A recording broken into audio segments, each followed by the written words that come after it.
देखिए, महाकुंभ में जो हादसा हुआ है, जिस तरह से भगदड़ मची है, उसके बाद वहां मौजूद लोगों के रिश्तेदार और स्नान करने के लिए जाने वाले लोगों के मन में बहुत सारे सवाल उठ रहे हैं। और देखिए, इस खबर के आने के बाद में सभी लोग अलर्ट मोड पर हैं। ऐसे में कई सारे ऐसे कदम उठाए गए हैं ताकि इस तरीके की जो घटना है वो दोबारा ना घटे। क्या कुछ किया गया है, आपको डिटेल के साथ एक रिपोर्ट दिखाते हैं।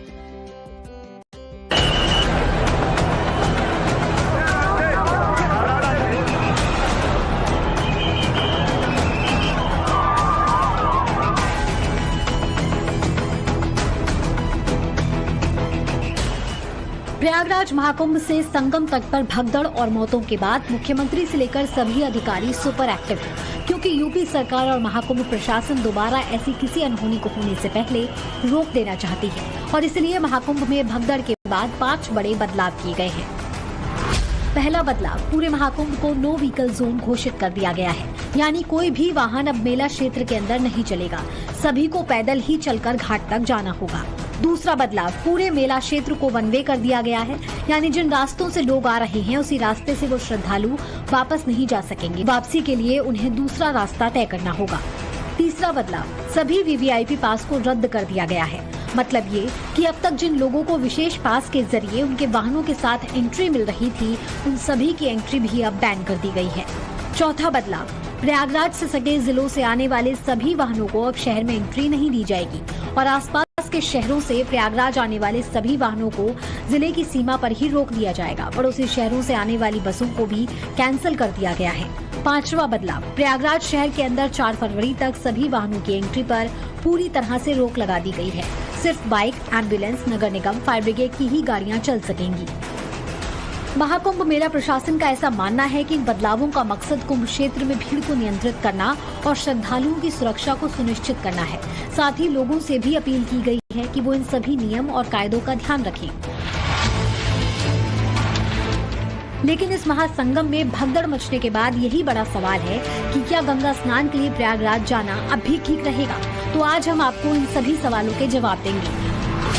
अगला यानी तीसरा अमृत स्नान 3 फरवरी को है, चौथा 12 फरवरी को और आखिरी अमृत स्नान 26 फरवरी को है। वैसे तो महाकुंभ में अमृत स्नान का खास महत्व होता है, लेकिन जरूरी नहीं कि महाकुंभ जाने वाला हर श्रद्धालु अमृत स्नान ही करे। महाकुंभ के किसी भी दिन मां गंगा में डुबकी लगाएं, पुण्य बराबर मिलेगा।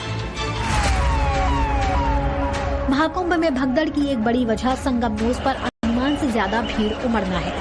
दावा किया जा रहा है कि त्रिवेणी पर स्नान करने की ख्वाहिश लिए सनातनी आगे बढ़े और इसी दौरान हादसा हो गया। ऐसे में अगर आप महाकुंभ में स्नान करने जा रहे हैं तो जरूरी नहीं कि संगम पर ही स्नान करें। मां गंगा, यमुना और अदृश्य सरस्वती की धारा का मिलन जहां होता है, जरूरी नहीं है कि वहीं पर डुबकी लगाएं। महाकुंभ में 40 से ज्यादा घाट बनाए गए हैं। 40 वर्ग किलोमीटर का एरिया है। ऐसे में जिसे जहां भी मौका मिले वो वहीं स्नान कर सकता है। जरूरी नहीं कि खास जगह पर स्नान करने की ही कोशिश की जाए। लगभग 15 से 20 किलोमीटर के दायरे में अस्थायी घाट बनाए गए हैं। उसमें कहीं भी वे स्नान कर सकते हैं। आवश्यक नहीं कि संगम नोच की तरफ ही आए, क्योंकि भीड़ देखते हुए खासतौर पर जो बुजुर्ग हैं, बच्चे हैं, श्वास के रोगी हैं, उनको लंबी दूरी तय नहीं करनी चाहिए और जहां पर हैं वहीं पर आराम से पहले स्थिर होकर के कार्य करें। प्रशासन को अभी से मुस्तैद रहना चाहिए।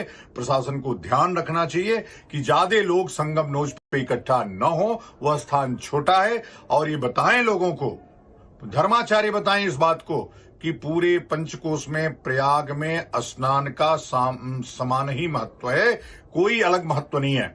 जहां भी स्नान करेंगे वो संगम ही है, वो पुण्य क्षेत्र ही है, वहां अमृत ही मिलेगा आपको। महाकुंभ में स्नान के बाद बहुत देर तक नहीं रुकना चाहिए। ये वो पॉइंट है जिसकी वजह से दिक्कतें पैदा नहीं होंगी और फिर दूसरे श्रद्धालुओं को स्नान करने का मौका मिल सकेगा। जितना ज्यादा वक्त स्नान के बाद लगाएंगे वो दूसरों का इंतजार लंबा कर देगा। जैसे संगम घाट पर हर घंटे 11 लाख लोगों के स्नान करने का इंतजाम है। प्रशासन भी अब 3 मिनट से ज्यादा देर तक किसी को भी डुबकी लगाने की अनुमति नहीं दे रहा है।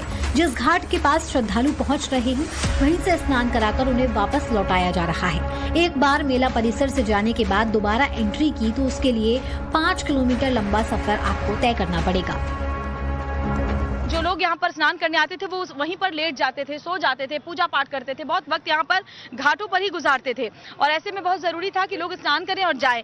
कम से कम आज से ये जो नियम है वो हम देख पा रहे हैं कि आज से लोगों को स्नान करने के बाद फौरन जाने के लिए कहा जा रहा है। घूम घूम कर जो पुलिसकर्मी हैं वो जाने के लिए कह रहे हैं, क्योंकि अभी तक देखिए श्रद्धालु जब ये कहते हैं कि हमें थोड़ी देर और रहने दो तो पुलिसकर्मी भी उन्हें थोड़ी देर और छोड़ दिया करते थे, लेकिन उसकी वजह से भीड़ जो है वो बढ़ती चली गई। तत्काल आप वही स्नान करें और अपने पुण्य का लाभ ले, क्योंकि 150 वर्ष के बाद कुंभ मेला आया हुआ है और आप जहां भी गंगा किनारे नहाएंगे, चाहे प्रयागराज के सीमा में हो, प्रयागराज के सीमा के बाहर हो, बनारस में हो, काशी में हो, कहीं भी गंगा स्नान करते हैं पूरे भारतवर्ष में तो आपको पुण्य वही मिलेगा। हालांकि इन सब के बावजूद प्रयागराज की तरफ से हर घंटे लाखों की भीड़ उमड़ रही है। 4 तस्वीरों को देखिए, कहीं प्रयागराज से लगने वाली सीमा पर लोगों को रोका जा रहा है तो कई किलोमीटर दूर से लोग बस इसी इंतजार में हैं कि कब उन्हें मौका मिले और वो महाकुंभ पहुंच सके। हर चेहरे पर हड़बड़ी है, जल्दबाजी इस बात की है कि जल्द महाकुंभ की डगर पर आगे बढ़ सके। तस्वीरें बता रही हैं कि महाकुंभ स्नान की इच्छा कश्मीर से लेकर कन्याकुमारी तक एक जैसी दिख रही है। आस्थावान हिंदुओं की मंजिल महाकुंभ है। हालांकि अब सरकार ने इसके लिए इंतजाम और भी पुख्ता कर लिए हैं। महाकुंभ का संयोग 144 साल बाद बना है, इसलिए सनातनियों की आस्था उफान पर है। ऐसा नहीं है कि भगदड़ के बाद सनातनियों के इरादों पर किसी तरह का असर पड़ने वाला है। प्रयागराज से आने वाले दृश्य बता रहे हैं कि गंगा में रिकॉर्ड तोड़ डुबकी लगेगी, मगर इस बार सजगता हर तरफ से होगी।